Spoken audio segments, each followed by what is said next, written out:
कल्पना कीजिए, एक योद्धा जिसने अपने शरीर का आधा हिस्सा खो दिया, एक आंख, एक हाथ और एक पैर, फिर भी उसने मैदान छोड़ना नहीं सीखा। 100 युद्ध जीते, 80 गहरे घाव सहे और इतिहास में अपना नाम अमर कर दिया। यह है मेवाड़ का राजा महाराणा राणा सांगा। लेकिन क्या आप जानते हैं, ये कहानी शुरू होती है विश्वासघात से।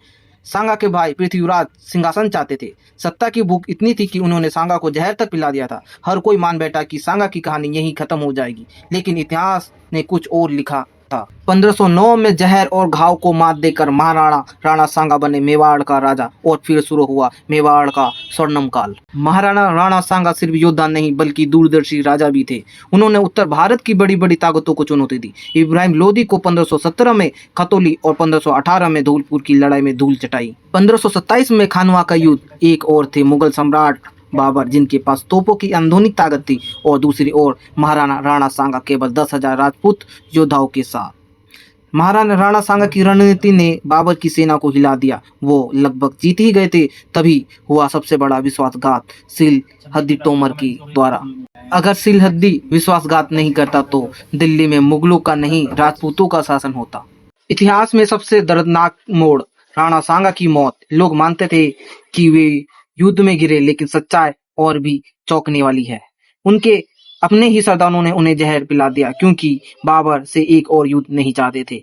एक शेर अपने ही साथियों की धोखे का शिकार हो गए। लेकिन राणा सांगा की कहानी यहीं खत्म नहीं हुई। उनके बाद भी मेवाड़ की मिट्टी में वीरों को जन्म देती रही। उनके बेटे विक्रमादित्य की मौत के बाद उनकी पत्नी रानी कर्णवती ने 13,000 महिलाओं के साथ जौहर किया। यह सिर्फ बलिदान नहीं बल्कि एक संदेश था, मेवाड़ हार सकता है पर झुक नहीं सकता। यहाँ तक कि उनके सबसे बड़े शत्रु बाबर ने भी स्वीकार किया, अगर मेरे सामने सांगा जैसा एक और योद्धा आ जाता तो मैं भारत को कभी नहीं जीत पाता। सोचिए, दुश्मन तक ने उनके साहस को मान लिया। यही है महाराणा राणा सांगा की असली विजय। चित्तौड़गढ़ के किले पर जब सूरज ढलता है तो ऐसा लगता है जैसे राणा सांगा अब भी तलवार लेकर खड़े हैं।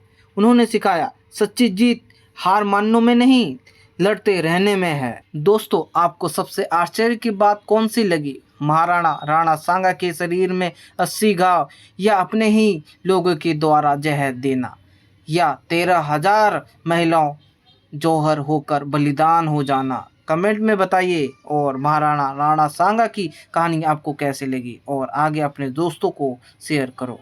महाराणा राणा सांगा एक ऐसा नाम है जिसे इतिहास मिटा नहीं सकता। जय मेवाड़, जय भारत।